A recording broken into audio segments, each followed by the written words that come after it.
The fear of death is the most unjustified of all fears, for there's no risk of accident for someone who's dead.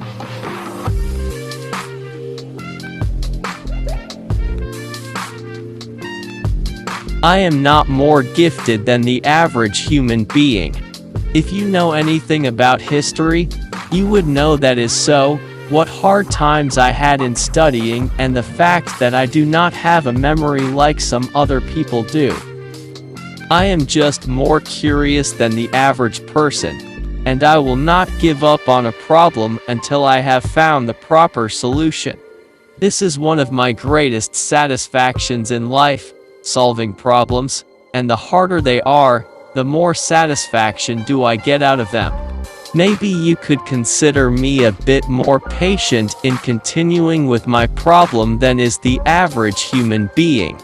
Now, if you understand what I have just told you, you see that it is not a matter of being more gifted, but a matter of being more curious and maybe more patient until you solve a problem.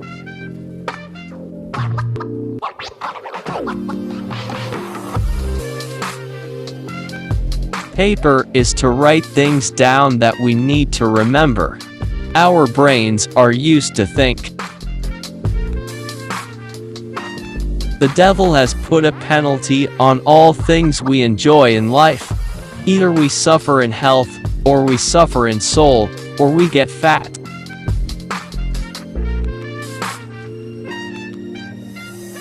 Be a voice, not an echo. To sense that behind anything that can be experienced there is a something that our mind cannot grasp and whose beauty and sublimity reaches us only indirectly and as a feeble reflection. This is religiousness. In this sense I am religious.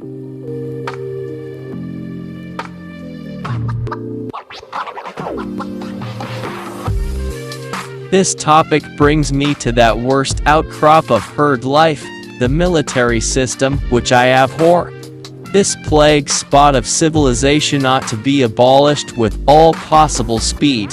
Heroism on command, senseless violence, and all the loathsome nonsense that goes by the name of patriotism, how passionately I hate them.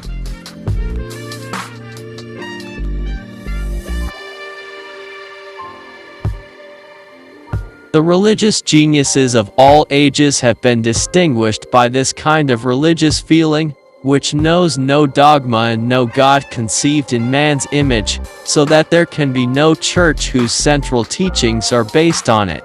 Hence it is precisely among the heretics of every age that we find men who were filled with this highest kind of religious feeling and were in many cases regarded by their contemporaries as atheists, sometimes also as saints.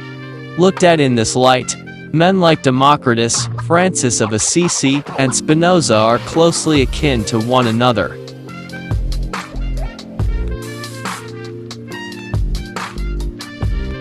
Bear in mind that the wonderful things you learn in your schools are the work of many generations. All this is put in your hands as your inheritance in order that you may receive it, honor it, add to it, and one day faithfully hand it on to your children.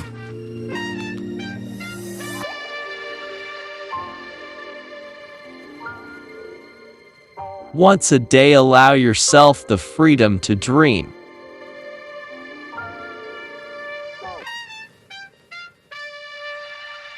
The man who regards his own life and that of his fellow creatures as meaningless is not merely unfortunate, but almost disqualified for life.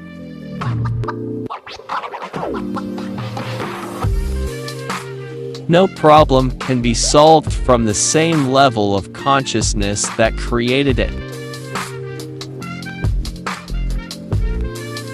Any society which does not insist upon respect for all life must necessarily decay.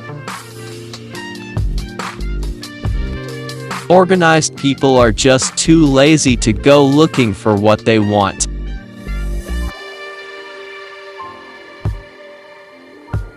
The really valuable thing in the pageant of human life seems to me, not the political state, but the creative, sentient individual, The personality, it alone creates the noble and the sublime, while the herd as such remains dull in thought and dull in feeling.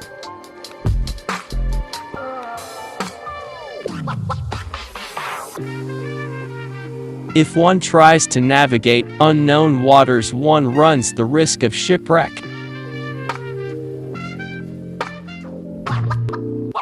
Knowledge exists in two forms: lifeless, stored in books, and alive, in the consciousness of men.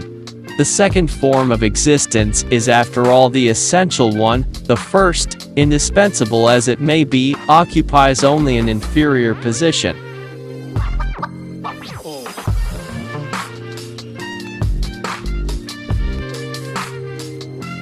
Once you stop learning, you start dying.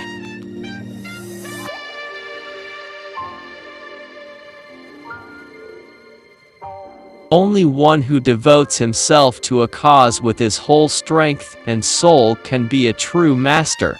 For this reason, mastery demands all of a person. Combinatory play seems to be the essential feature in productive thought.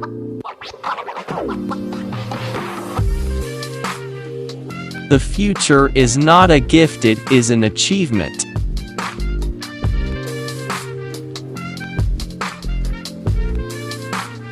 Joy in looking and comprehending is nature's most beautiful gift.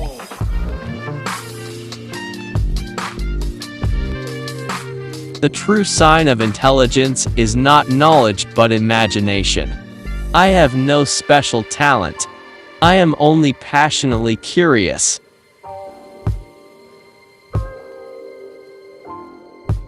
The gift of fantasy has meant more to me than my talent for absorbing positive knowledge.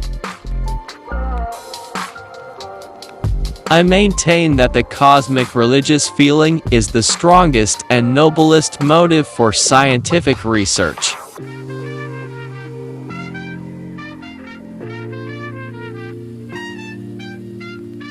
I fully agree with you about the significance and educational value of methodology as well as history and philosophy of science. So many people today, and even professional scientists, seem to me like somebody who has seen thousands of trees, but has never seen a forest. A knowledge of the historic and philosophical background gives that kind of independence from prejudices of his generation from which most scientists are suffering. This independence created by philosophical insight is, in my opinion, the mark of distinction between a mere artisan or specialist and a real seeker after truth. Correspondence to Robert Thornton in 1944.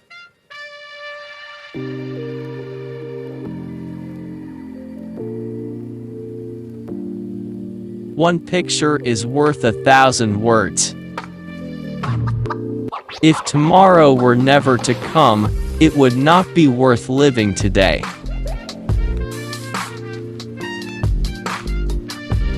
People love chopping wood. In this activity, one immediately sees results. The pursuit of knowledge for its own sake, an almost fanatical love of justice, and the desire for personal independence. These are the features of the Jewish tradition, which make me thank my stars that I belong to it.